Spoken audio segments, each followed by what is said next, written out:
Cheryls World podcast. I am Cherie Johnson. My co-host is Mr. Courtney Blackman.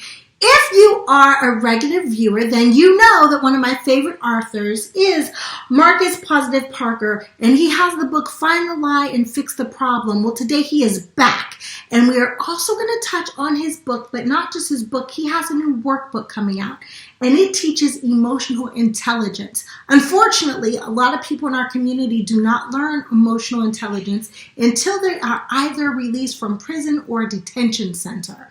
This is a workbook that I've been working on myself. I think it is a wonderful tool. I will be using it in my homeschool. So without further ado, let's welcome Mr. Marcus Positive Parker. And we are going to talk about tools for emotional healing today. I think our community needs a lot of emotional healing, as every community.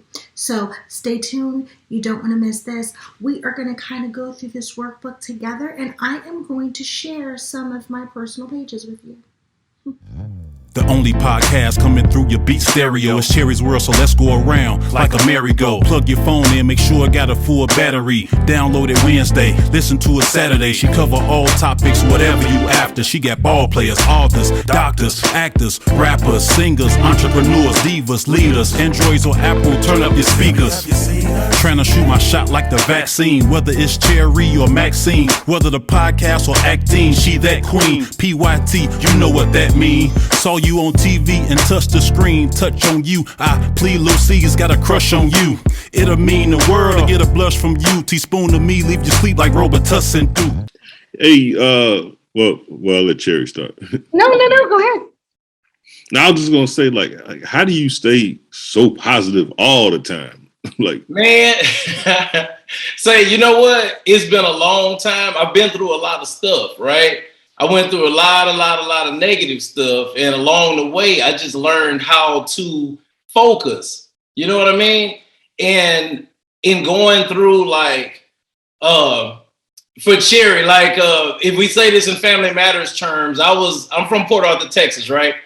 But I was like I wasn't like hard or nothing. I was like the Steve Urkel of Port Arthur, right? So, you know, I was always a geek. Always like a real nerd, loving how to fix on stuff, learning the, electronics and whatnot. So when I finished high school, I went to the Air Force. And while there, I was like their, Mr. Fix It. You know what I mean? And so, moving on, I started learning, man, how is it that I could fix electronics, but I can't fix emotions? Oh, that's good. You know what I mean? Like, I work on these multi-million-dollar machines that were made from people's minds, from the emotions of people. But why is it that I can't fix people? And so that's the part, man, that it just took me for a loop, because no matter how successful I could get, I went through many ups and downs and all of that, but I could never, and I mean, never figure out like how it was. I see you. We had another guest on, and I meant to change my clothes, but I didn't have time, so I had to do it with you here. Okay, you look comfortable, by the way. Love it. Good. So Courtney, I started thinking, man, I went back to school, I'm like, motivation. That's right.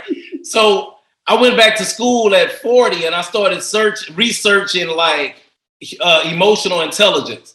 And I just got so like turned on by the thought of you can actually figure this stuff out, right? I mean, it's like, so I just took everything I learned as a technician and tried to learn how to troubleshoot human emotion. And that's where Find the Lie, Fix the Problem came from. The book, the workbook, and I don't know if y'all heard the song yet. Yeah. Did you happen to hear it? So I wrote a song called The Emotion Technician, and it'll be out on Spotify next week, but it just kind of, talks about like how I'm trying to fix stuff. And I wanted to show everybody on Cheryls World how to fix their emotions. Y'all ready? Can we slow down really quickly and just go back to emotional intelligence?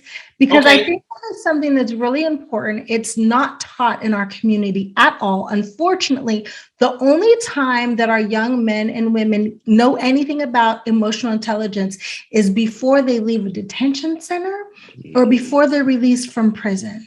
Right. Exactly. And that's sad, but it definitely feeds into like that school to prison pipeline mentality, right? Because when people think about fixing their emotions, what do they reference? Music, television. So it's like, if you tell me something, I'm a snap. Don't trust me. Don't test me. Nobody teaches people to take a step, take a second and think about, what exactly you have going on. And I said it in the song, like, listen to comprehend, not just to reply. Like a lot of times we're listening, we're letting somebody finish just because we already working on our comeback.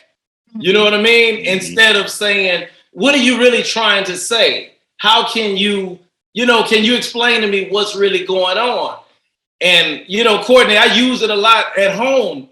For my wife, it's not that I don't ever have issues and never argue, because we can get into it. But I truly stop every time we get into a little spat and say, sometimes I might come back and say, baby, you know what? I apologize. I found a lie about what you were saying. When you said this, it triggered me and I thought about this, this, and this. But when I really thought about it, I was feeling some kind of way about something that wasn't real. So I apologize. So we usually get along pretty good because that's how I handle it. That's how we handle it. That's dope. Because you could tell that you just keep a positive attitude, that you could just do anything from you got the books and you put out the music, like the Be Happy song. Like, what was that? That was 2020, 2021? 21? Yeah, I choose happy. Yeah, I choose happy. Like, that went crazy for you. You did good numbers and everything, right? Okay. I have to say, thanks to you guys, Cherie put a post of her and Soleil, I believe, during when Punky Remix was coming out, a reboot. That's Courtney's brain. 50, huh? I said, that's Courtney's brain. I can't take the credit for that. That's okay. Courtney. It's always Courtney. I'm sorry, Courtney. That was a smart move because that definitely, got like 50,000 something, views. And I'm watching it. I know that what I do is not like the popular thing, because you won't talk about it at a club and it won't be something that you will, use for dating or nothing. But when people get in their own space, and everybody does at some point in life, you realize that you got to figure these problems out yourself. And you can't go to the next person because they have a different perspective than you. I like that you said happiness is your choice. Absolutely. I don't know where I read it. It might have been from you, that emotion is a 5-minute thing that happens, and then you choose after that how you handle it. Did that come from you? That wasn't mine. Okay. I can't take credit for it, but I appreciate that. I was gonna say, I don't know. Your stuff is sitting right here, so it could have been you. She got the book and the workbook. Hey, look, I'm honored. I do. And people ask me all the time, because they're like, you always smile. You always try to look on the bright side. How do you do it? And I say, it's a choice, Absolutely. People die. I get pissed off. I'm passionate about everything. Right. But I have 5 minutes to deal with my emotions. And then after 5 minutes, I tell myself, okay, Cherie, do we deal with the rest of the day like this? Or are we just going to make a choice to move on and be happy? And I just choose to be happy. Absolutely. And it's like so many times if we act out of emotion, like say someone says something, you may have misinterpreted what the person was trying to say. But before you can, process that, you've already pulled out your daggers and you said something that you can't take back. I did it today.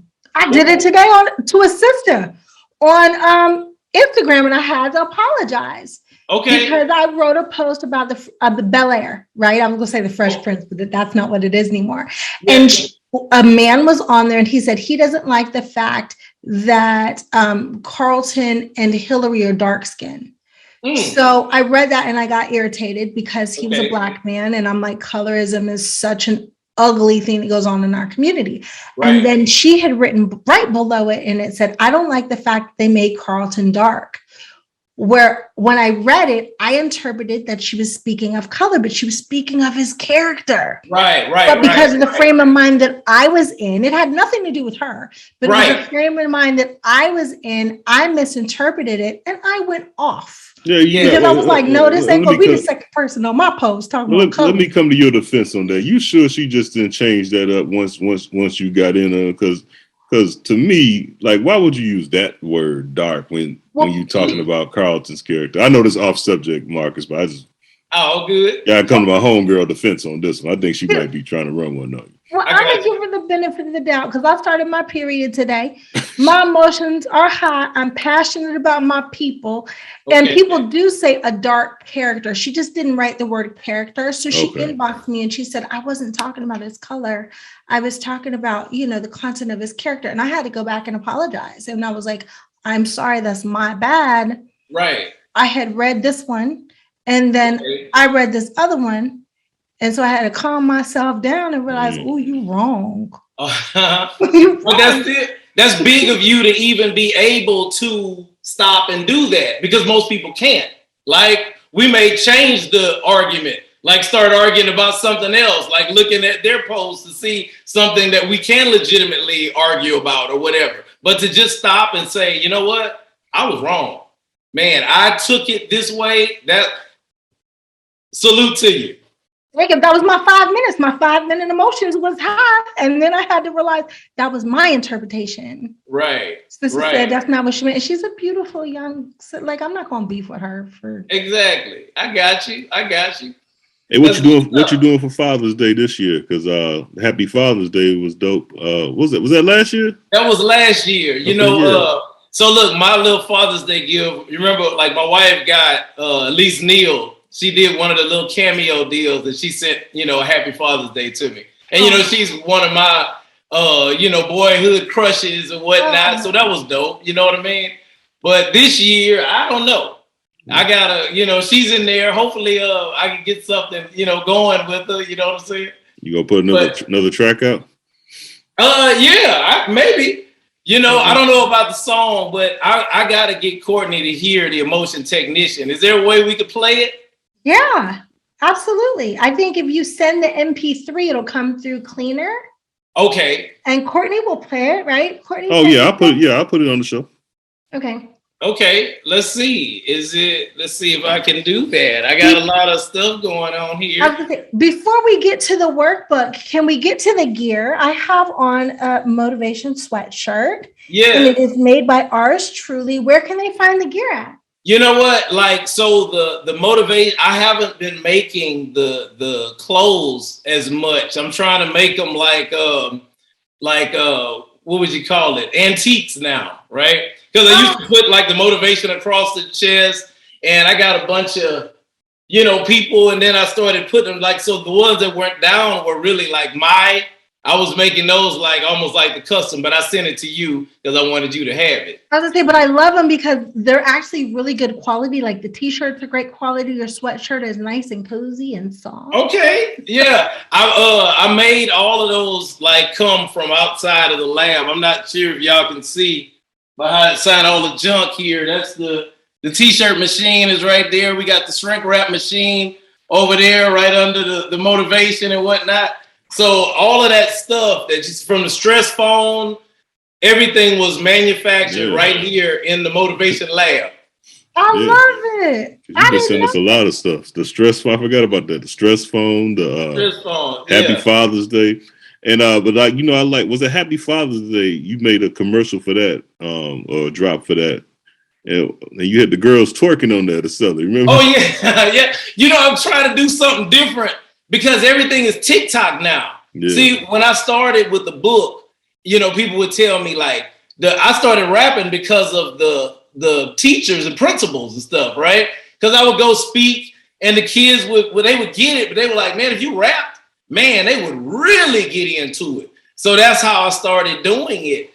And so, when I was doing CDs at first, and then it got to where everything now is about TikTok. So if I can't, I go and I find people, I send the songs to a bunch of folks, and if they come back dancing or whatever, I always, post it and use that. Because if they're going to do something to it, that's how you can rack up your streams these days. Right.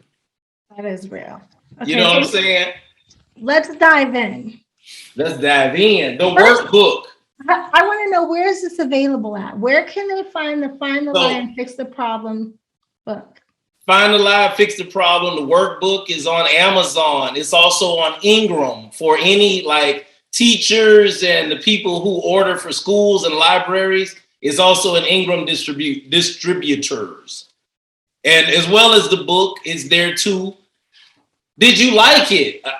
Okay, so not only did I like it, but I've started working on myself.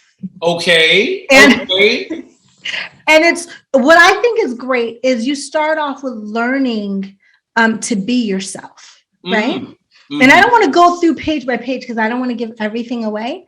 Right. But I think this is an excellent thing for my 7-year-old, was actually doing it with me. She's very intelligent. She's in the 5th grade.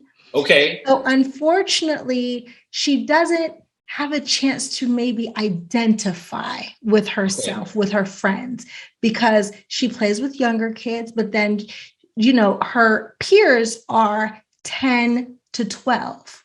Gotcha. Maturity level is totally different. So we started talking about learning to be yourself. Mm-hmm. Because kids learn to take on the identity of, if this group likes Roblox, they like Roblox. Yes. This group likes LOL dolls, they take that on. So I started doing that with her. And when I asked her, what does it mean to be yourself? She paused and she said, Mommy, sometimes that's really hard. And I said, why? And she said, well, and I won't name the kids, but she said, when I'm with such and such, I'm only 7. Right. And they're talking about boys and girls. And she's like, I kind of think that's weird. And I said, but you don't have to talk about that. Even if you're with them, you can just kind of sit there and listen. She said, sometimes I agree, but I don't even know what they mean. And so we had this whole conversation about she can just listen and learn and observe, and that's okay. She doesn't have to agree or disagree. Right. And about that being herself. So I think that's wonderful, because a lot of people, I was lucky. I think I'm one of those people who've always known exactly who I was. Okay. Right. But there's people who they don't find themselves until their 30s. Right. They don't know what truly makes them happy or their identity. Right. Exactly. And it's it takes forever to get over what the world has put on you. For example, you find somebody, they might be, I'm West Coast.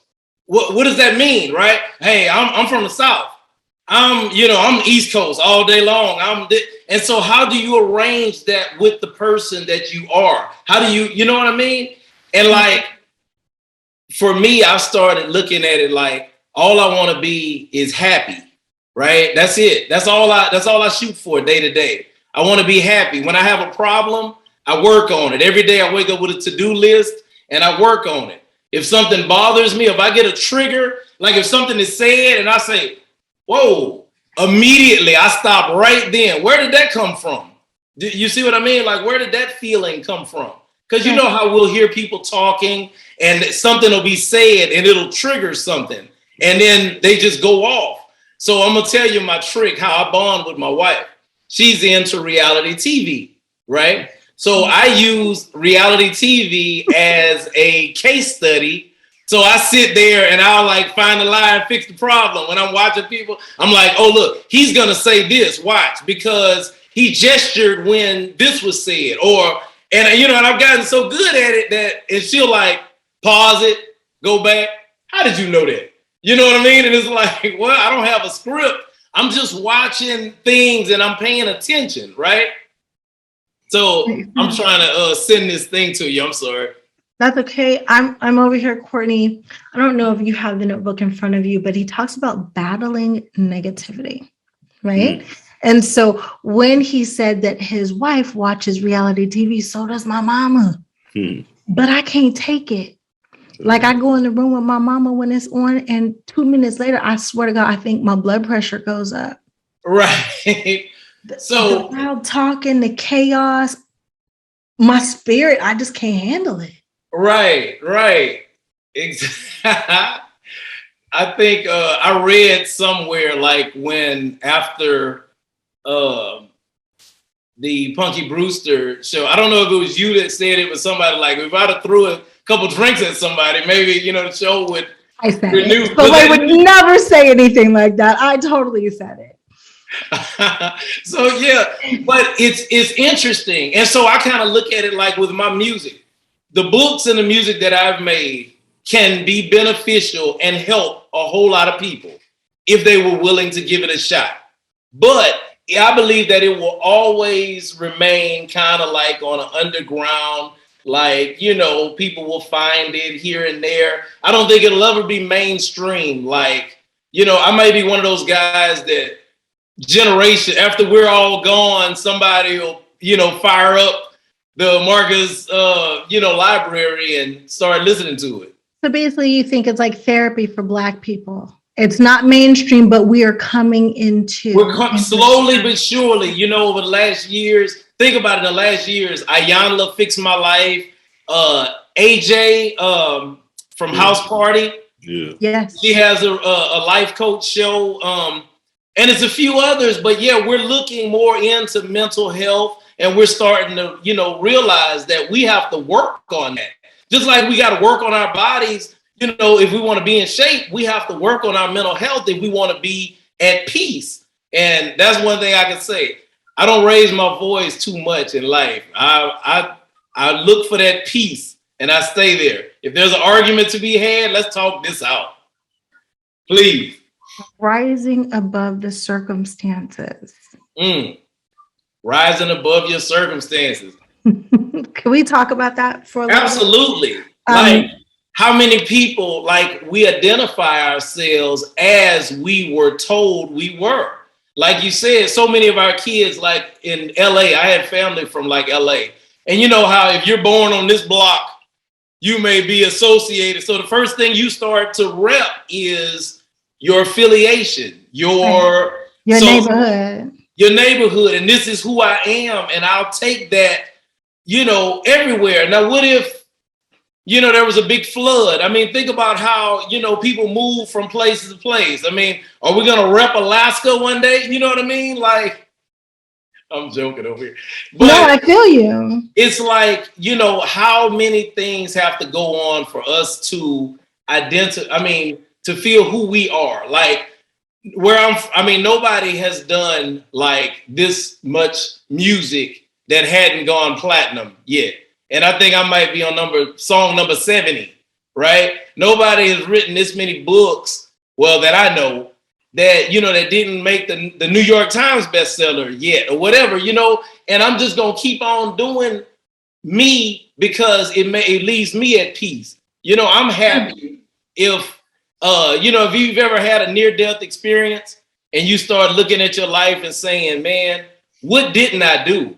Yeah. What didn't I say? And every day when I go in the studio, I know people don't like my voice, and I know that my raps are will never be, mainstream at a club. But no, sir, please stop. Please. Are we manifesting it? Yes. I was gonna say, he said will never be. Your tongue, there's so much power right there. That was gonna be my next thing, but the expectation versus reality. What I'm trying to say is, I'm happy and I'm super, super content at the people. Like, I'll get messages, people will say like, you're me and my grandmother's favorite rapper. Like, wow, I ain't never heard that like that before. How can I be you and your grandmother? They can listen to it with their grandma and not have to worry about, Right, but that remember a lot of something. A lot of grandmas, and you got to remember a lot of grandmas in their 40s now. So right, exactly. That's true. It's not like Big Mama from back in the day. You know what I mean? Right. But now, but I get messages from time to time and people will say like, man, don't stop. Man, you don't know how you inspired me, man. And it'll be like, and I like or people will often tell me, why don't you promote this? This is good.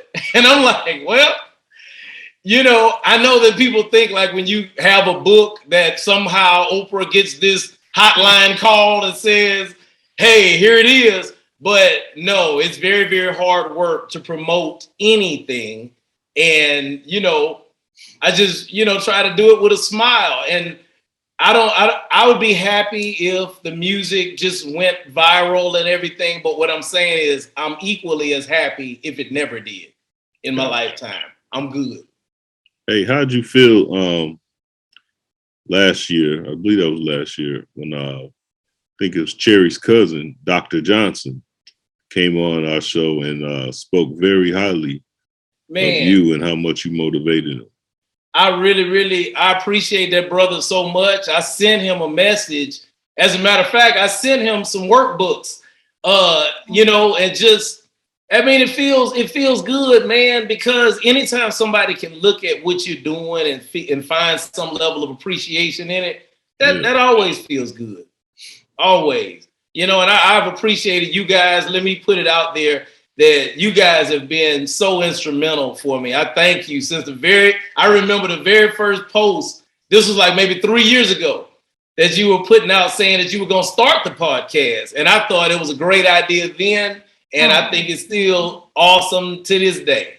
Yeah, thank you. Thank you.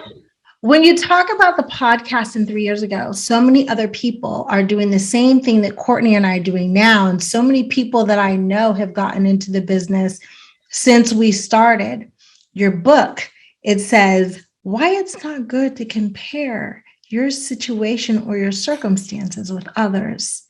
Right. This day and age, when everybody is on social media, right, people are comparing their bodies, they're comparing their hair, they're comparing their faces, they're comparing where they are in their life at a certain age. Right. What is the best thing that you could tell somebody? Because I wrote my little paragraph and how I feel. Mm-hmm. I just said that my walk and my journey is like no others that I know. Nobody started where I started. Nobody will end where I end. Our families and our situation and circumstances are all different. There's only one Cherie Johnson in this world, so there's no reason for me to compare my walk with anybody else, and there's room for all of us. That's what I wrote. Yes, absolutely. Because what happens is it's almost like everybody's life is a movie, right? Your life is a movie. My life is a movie. And it's like what we do is we like to go walk into the movie theater, when the movie's halfway over, basically. So when you're looking at somebody else's life and them celebrating their victory or them celebrating, you don't know what stage you are. You don't know what time the movie started. You just walked in. You don't know how long they've been working on this thing. And so with that, use it to inspire yourself instead of, because comparison, my daughter always says, comparison is a thief of joy. And it's the truth. And it's like, unfortunately, social media kind of pushes that narrative in a way because you're always looking and somebody is always only putting their highs. You never really catch the lows because we're trying to sell the highs that we're going through. And honestly, that's why on this last song, I used a cartoon. I didn't even put my face on it or nothing because I didn't want if somebody had a thing against me, like maybe you don't like bald head black dudes for whatever reason, I don't want that to stop the message that I put into that song. I'd rather you just, go with the cartoon because you don't have any preconceived notions about the cartoon guy. How old is your daughter? Oh, so I have 4 kids. So unique story there. So I've been married twice. I'm on my second marriage now. So I have a 26, a 20, a 10, and a 3. So I've been a dad pretty much my entire adult life. You know what I mean? So there's somebody who's been in that formative stage, since I was in my early 20s, right? So it's kind of made me, it's made me understand sacrifice a lot, you know what I mean? Because when you're in that role, somebody always needs something. Yeah. So, I try to, just be the best dad that I could be, you know what I mean? I'm not a traditional dad at all. Like I clown with them, I try to be more of a, I won't say a friend, because a lot of times people don't like that term, but what I'm saying is I try to not be like, sometimes we act like parents ascended from above and that they're not real humans and that they don't go through the same stuff that everybody else goes through, right? Mm-hmm. Everything in life, we all got the same, we see through our eyes, but sometimes, when I see a pretty girl walk by, I think I see beauty and I can recognize that, but discipline is what teaches me not to act on what I see. You with me? Yeah. I see a nice car. I'm totally with you. Right. I see somebody with a nice car. I mean, maybe, I can like it and admire it, but I don't have to go buy it to prove that I can or do nothing like that. It's like when people find their own contentment, it's like you cannot be stopped. I mean, truly, because Jim Carrey, I think, said it. He was like, when you fall in love with yourself, it's kind of hard. I mean, or you fall in love with being around yourself, or you get content in your own skin, it kind of makes it hard to go out and just, look for acceptance from others. Yeah. Hey, so, with you being so positive and always keeping a great spirit, well, if you had a chance to talk to Kanye West right now, what would you tell him? Oh, you know what? I would just listen. If I could talk to him seriously, I would just sit down and listen. So tell me what's on your mind, because see, I can jump into some of the little things that I've heard he did and say it, but I don't know the origin. So I would just start with, tell me the backstory, brother. Tell me, how did you get to this place? That would be how I would approach that. How about you? How would I approach? How would you approach it? You know what? I'd rather not say on this show what I would say, because I'm not where you at in life, Marcus. I'm not this positive, happy-go-lucky guy like you. I would probably, ask him, what'd you expect? That's what I would probably. I got you. But remember though, like, comparison is the thief of joy. Like, just because I would say something, but I'd have to go back and take you through finding out who your dad was when you were 17. That's how my story started out. Finding out that, I knew my dad all my life. He was my baseball umpire, but I didn't know that he was my biological father. Wow. So I had to adjust to that. You know what I mean? Yeah. So going through bankruptcy, foreclosures, repossessions, and I mean, being indicted, going through all those things throughout life. And so that's the roadmap. How I got here is all about those things behind me. Yeah. You know what I mean? That I was getting through. Yeah. So I forgot who said it. Like, when you see a big rock, it's a beautiful sculpture underneath that rock. You just gotta sit there and you know what I mean? Get off all the parts you don't need, right? So I try to, in my life, get rid of the parts that I don't need. The stuff that doesn't serve me, I keep away. And I disrespect no one, because I realize once you start looking at yourself, I don't have a lot of stuff to tell nobody else, man. Working on Marcus is a full-time job. It is. There you go. And these little ones that Marcus got, and maintaining a good relationship, that's a full-time job. So I rarely judge folks, because I know that I don't know the story. Because when somebody sees me, like, I'll be out somewhere and people will stop me and they may say, "You play football?" No, I don't. "You play sports?" No, I don't.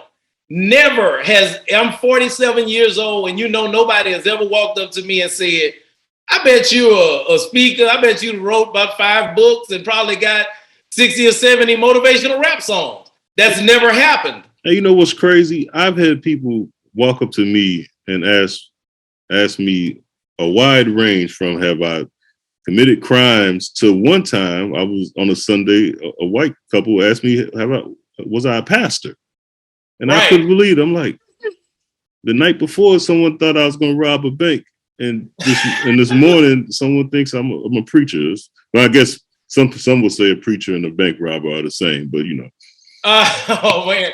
But you know the funny thing about it, what they were doing was projecting people that you reminded them of.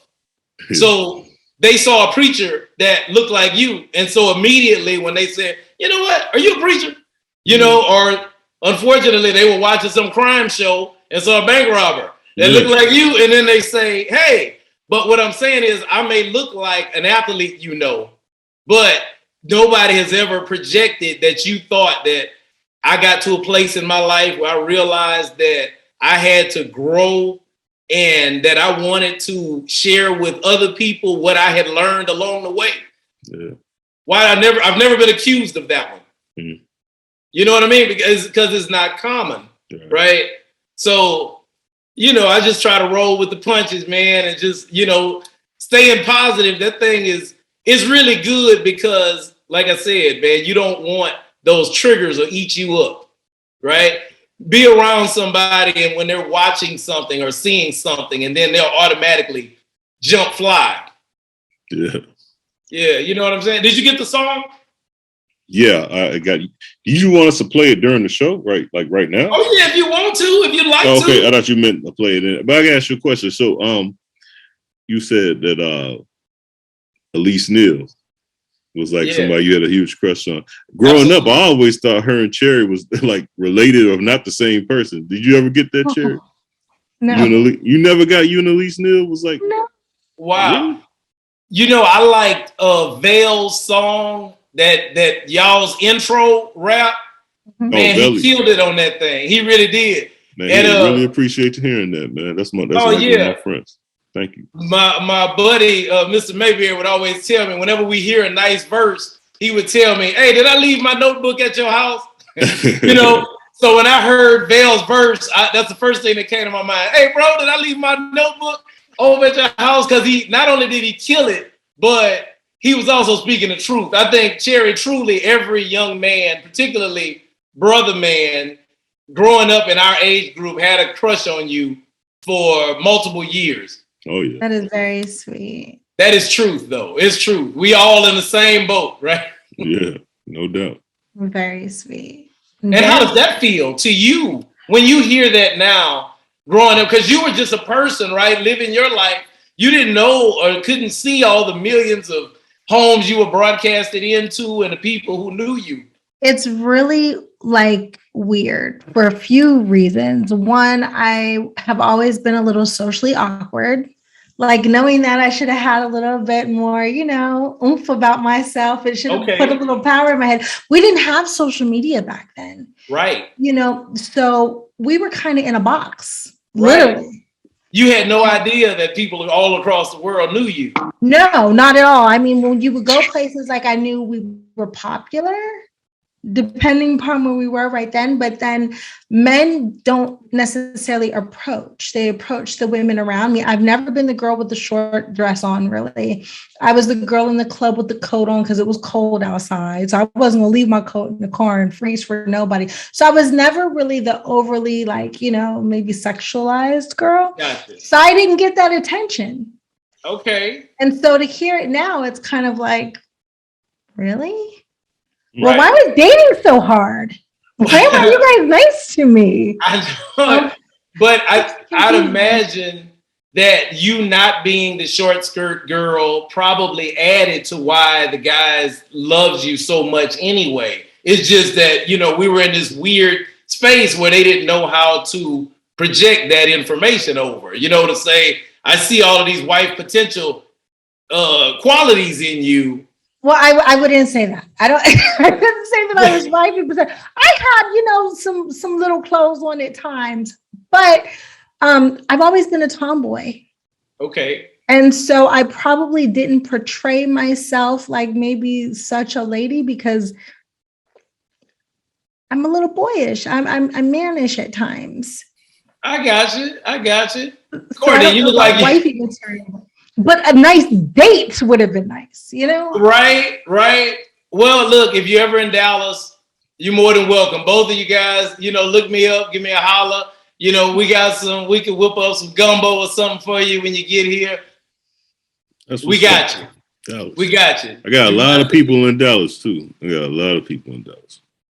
Hey, but you know what? Before we get to the song, I got to show you how to fix the emotions. I got a formula for this. Okay. Oh, please. Oh, wait, do I need to take notes?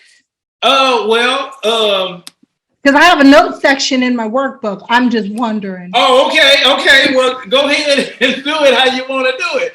So, look, this is what happens, Courtney. Now, think about every time somebody goes through any kind of emotional problem, what's the first thing that happens? Like, let's use the obvious. Somebody says, my partner cheated, right? Mm-hmm. And then we start doing this. We'll start thinking of all these 1,000,001 things, like, was the other person better looking? Was it, when did it happen? How long was it going on? We got all of these things going, and it turns into 5,000 over 5,000 things that are going through our mind. And we can't process that the same way that, how your computer starts doing that when you open up too many screens? Yeah. That's what happens to us as people. We're sitting there in our computer. We're just right. So you'll find that person, they're in this crazy place in life because I'm processing all of those things. When we need to break it down, there's only 2 factors. Expectation over reality. That's it. You got only these 2 things to worry about. So you said my expectation was that my partner wouldn't cheat. My reality was my partner cheated, right? So you can't change the reality. The only thing you could do is find the lie, and the lie always is in the expectation. So then you go back and you start thinking the true thing that we need to figure out is what made me think that this person wouldn't cheat.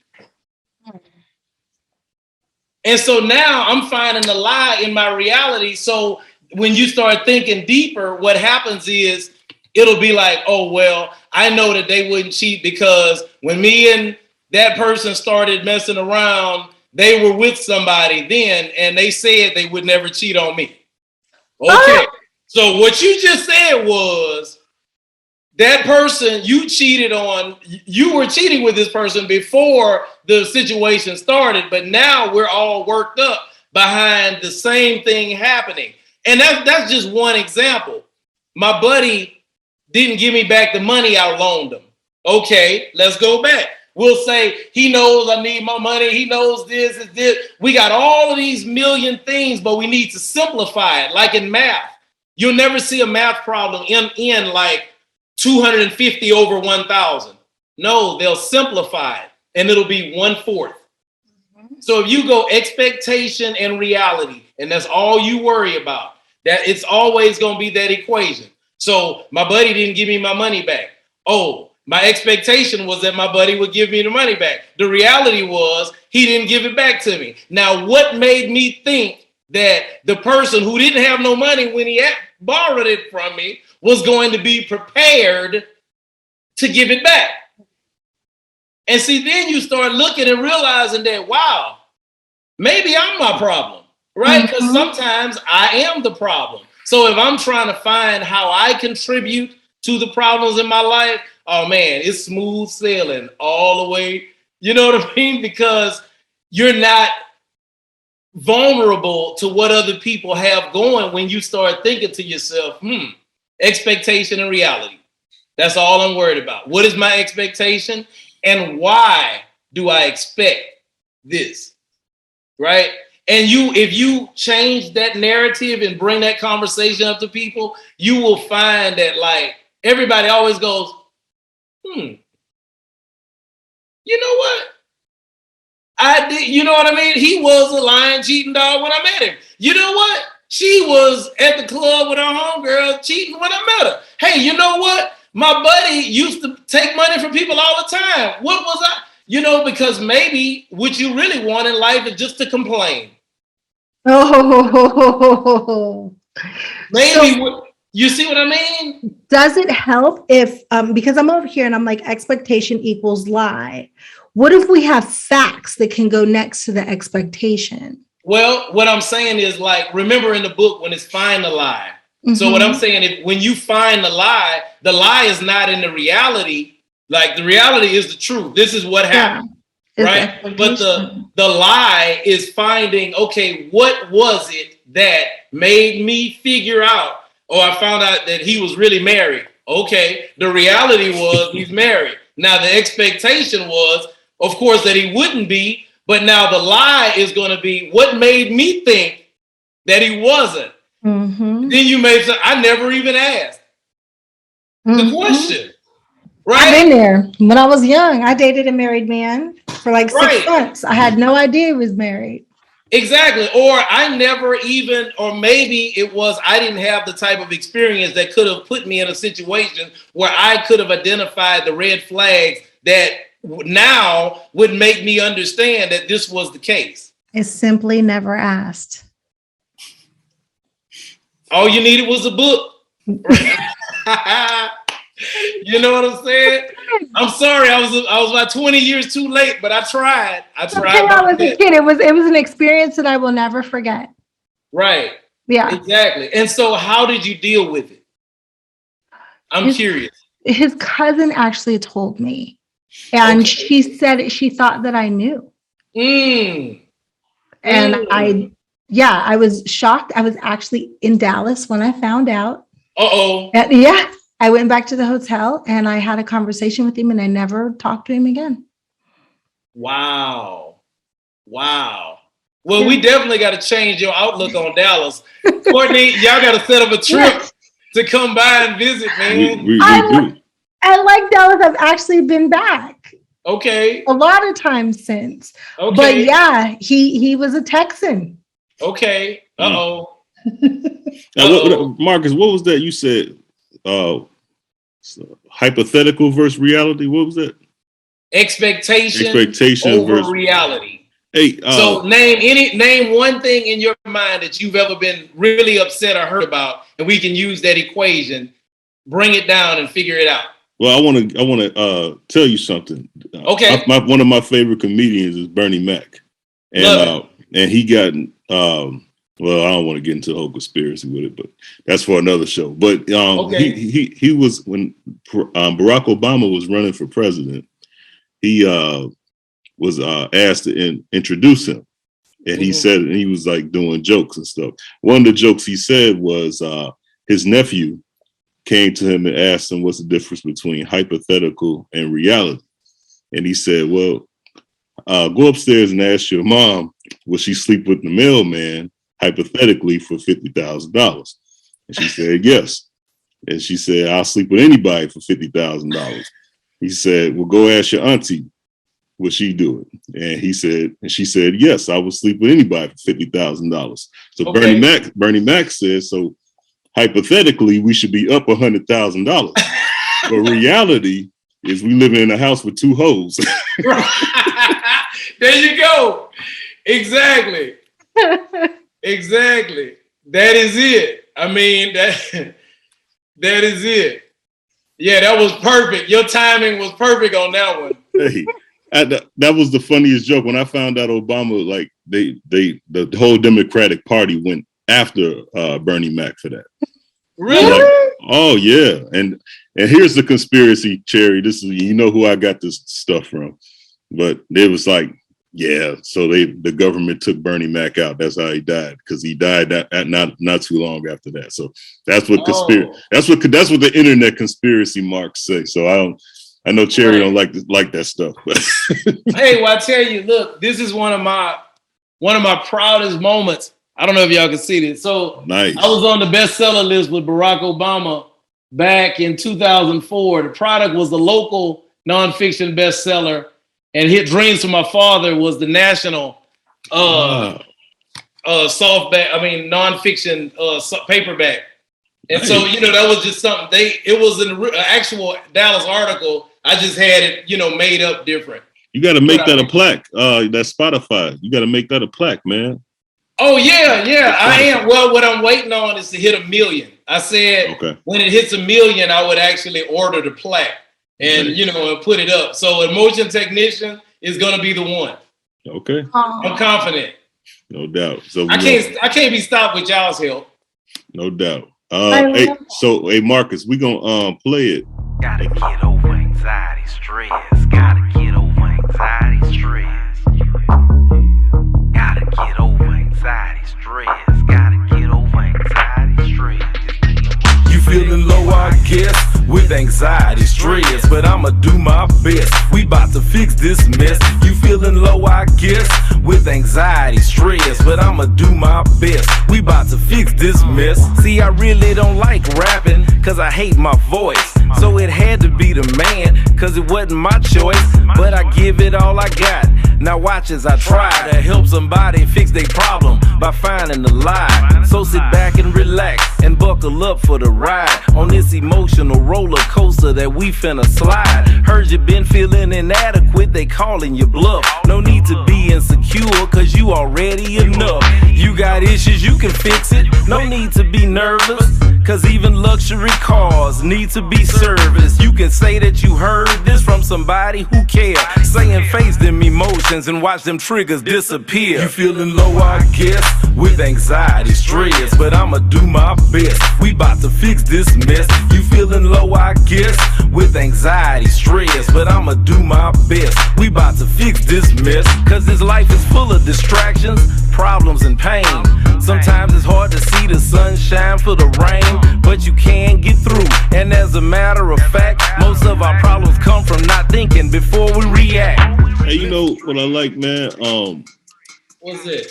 How you always like your production be hard. You know what I'm saying? You always have great production. I think that's like a gift you have to take like hardcore tracks, you know what I'm saying? Like tracks that you wouldn't even think someone would rap what you talking about on and flip it on there. Like I think that's a gift that you got. So your music is catchy, man. Like you say stuff that's gonna have us, saying that stuff probably all night now. I love the fact that you talk about anxiety, stress. I am an anxiety survivor. I've had anxiety since I was a little girl.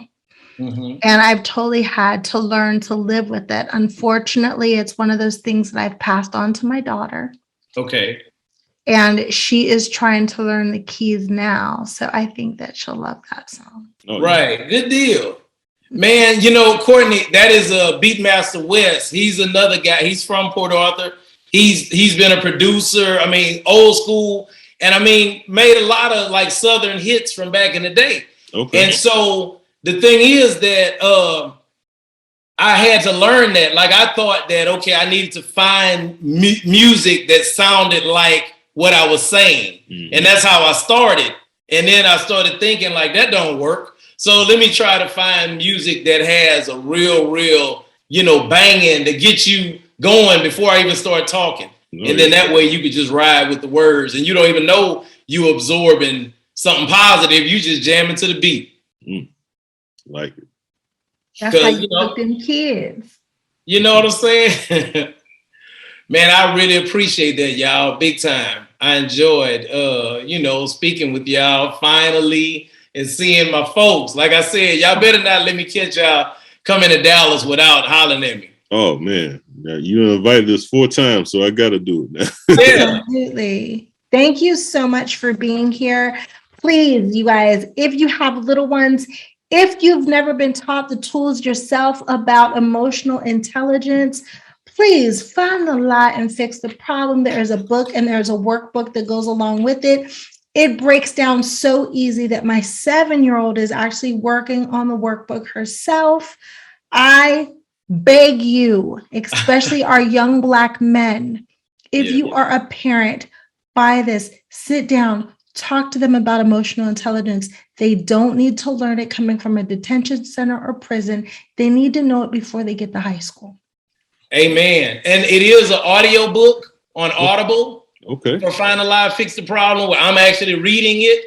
And if you go through the workbook, if somebody wants to go through, they can just type Find a Lie, Fix the Problem workbook, and I'm reading the workbook too, so they can go along with it with me from YouTube. Nice. And don't forget about the Emotion Technician is going to be available on Spotify next week, and we're going to try to get that one to be the one so I can come back and talk to you guys when I get the plaque. Love it. And it's not a hard read. I just want to let you guys know it's 90 pages. And my daughter actually read it in 3 days. Okay. And so if she can read it, I think everybody can. She read the book and she's doing the workbook? She read the book and she's doing the workbook, and she's 7. Wow. That's amazing. Man, thank you so much. And just to let you know that, every day we read 20 minutes a day. Okay. So she read 20 minutes a day, and I think she might have cheated. One day she might have read like 30 or 40 because she just had to get it done. Yeah. But it's no more than a week project for your child. Okay. That's good. That's a good habit too. I need to really put that into implementation. The 20-minute read mandatory. That's a good one. Oh, their vocabulary soars like you wouldn't even imagine. Right. It's like I can see my son looking at like, you about to do what? And it sounds like it's something that's so hard, Marcus, but honestly, it's one of the first things that we do in the morning instead of doing it in the evening, because in the evening, you're always trying to like rush them off to go to sleep. Yeah. So we have a habit. She goes potty, and then we get in the bed and we snuggle for 20 minutes, and she reads to mommy the way I used to read to her when she was younger. Okay. So it's the easiest way to start the day. Yeah, that's Since nice. Most kids don't like to jump out of bed and, get up and rush anyway. It's, Right. I got you. But hey, so did that make sense though? The little breakdown on the thing. Did it make sense? Oh yeah. Baby, it made too much the sense. expectation reality. Like, I mean, did you get the breaking it down, the simplifying it? Equals a lie. All right. Yes. I got you. I have a question. So are you doing any kind of like mentorship? Like if somebody does read your book and buys the workbook, if they're teachers, is there a way that they can contact you maybe to talk to their class? Sure. bookmarcusparker@gmail. You can send me an email. And what I'm really trying not to do is I don't want to set myself up to be that guy. Like what I do is I work from my home. I do VAT training in like local schools. So we do now because of COVID and stuff, we do it through Zoom. So, so I'm actually able to be like Mr. Dad, Daddy Daycare, and still come in here and work. So I don't mind working with somebody here and there, but I don't want to be like, the guy looking for clients. I like, just being at peace and not having a whole bunch of stuff on my plate. If you were going to take clients, is there an age limit that you would suggest? For me, I would say I talk to boys, like the boys in school now in high school age. So like 14 to, 16 and whatnot. That's who I would definitely recommend the book for them, or even, older. Middle school, high school ish. I think your daughter is definitely advanced, but her mom is kind of actively mobile into reading and stuff. But, just in getting it in a normal way, I think 14, 15, 8th grade, 9th grade ish and above. But it's really all about knowing it. Once you get it, you got it. Right. And you can just kind of work on fine tuning it. And we say boys, but we're not trying to leave out the girls. Right. We're not leaving out the girls. I'm just was telling the fact about, what I normally talk to. I used to go to the gym, and I'll tell you this story before we go. One time I spoke at a school and the kids were all hyped. It was like, standing ovation. They were like, yeah, stay driven with the talent you were given. Motivation. As soon as I walked off, a big fight broke out. All I could see was a chair, like, blah, blah, blah, blah. And all of this stuff started happening. And see, that's when I was like Mr. Motivation. And so that's what kind of made me turn a little bit and kind of get off of, motivation, because it's good to motivate people for stuff, but I got to teach them to control them emotions so that they know that when things happen, take that deep breath, relax, don't act off of that first emotion. So that's why you see now more a guy going toward emotional healing. Gotcha. I love it. And I love you, and I appreciate what you do. And I love it so much. If you watch Cheryls World podcast on a regular, then his book has been sitting here. There's a little gap right here. And this is your spot, honey. Okay, I got a spot. Yes. That is your spot. Okay. Yeah, I like it. Thank you. You are amazing. Thank you so much. And seriously, like, probably one of the only people who said, even people that know me. They say your name wrong? I'd be like, why you get on here and say my name is something you don't even know? Like, I'm not no cooking wine. I'm not French. All right. Oh, Cherie. Cheryl's World. I just be like, whatever. Courtney be like, and I see Courtney's face sometimes. Is that okay? I'd be like, they ain't gonna get it anyway. So it's just so I really appreciate you knowing my name. Thank you very much. I appreciate you knowing my name. Absolutely. And Courtney, thank you for everything, brother. Over the years, your consistency has been amazing. And I just need the spotlight that, because every time people I watch the show. And every time somebody says, oh, Cherie, you did this, and she always kicks it back to you. Well, that was Courtney. And, he just sits back there cool and collected with it. But you deserve your flowers while you're here, brother. I appreciate it, man. I hope I ain't going nowhere no time soon. Hey, I know it, right? You got to be here for it. You got to make your trip to Dallas. Yeah, you know what? Really quickly, before you guys get off, I just heard you say you got to get the flowers when you get there. That's something else that I also just saw on Instagram, that most Black men never receive flowers while they're alive. They receive them at their funeral. Ooh. Two questions. One, have you gentlemen ever received flowers? I haven't. I mean, I had what they call it, a bouquet when I got boutonniere when I got married and for prom. But yeah. Now that you say that, I believe that's all I've had is that little thing, and I'm glad you knew the name because I didn't know what you call it. And I had an edible arrangement that was shaped like flowers. That's awesome. Okay, so if you received flowers, how would you feel about it? Because it broke my heart, and instantly I started thinking of a list of men, and Courtney, you were one of them, that I was like, and my mom said, if you send Courtney flowers, he's going to look at him and be like, why she send me these? Yeah, I know.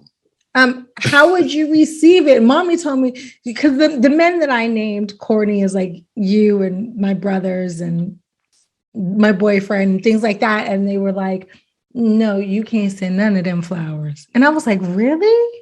And she said, they ain't gonna send them a pizza. They'll appreciate that. Yeah, now I'll definitely appreciate that. Now I know a man who wants some flowers. Like he really? Yeah, he actually said that before, that like, it don't make no sense that my wife get flowers all the time from me and even her girlfriends and all that. I ain't got no flowers yet. I said, you want some flowers? She said, yeah, I'd like to have some flowers one day. I was like, oh, okay.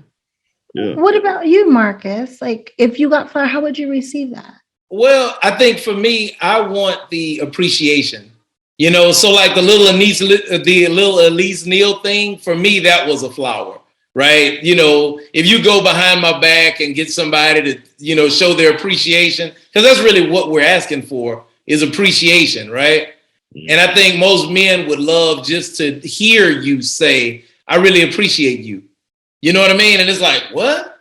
Because that's the thing. We don't get appreciated. The expectation is that you'll work, you bust your back, you'll be an amazing this and amazing that and all of that. And nothing gets said until something is negative. You didn't put the toilet seat down, you know what I mean? And then that's when the energy comes sometimes. And I think that's what we just have to be cautious of. Make sure that you tell the men in your life that I just appreciate you. You know what I mean? I appreciate you. And that means so much to people. Because my mama stopped me. She was like, baby, all the men that you named, don't none of them want no roses. Because I was like, I'm sending everybody roses. And she was like, I don't think that they're gonna open the door and be like, "Oh." Now, you can send some rosé. I'll take some. I like some rosé. That would be nice. Right? You wouldn't send that. I would send Legendary. Oh yes. Ooh, Yes. there you go. But I think as we get more into, men are getting more in touch with their emotions and getting more able to speak them, right? Because normally we be around other men at the barbershop and in the locker room. So we don't get very much real active, cultivated,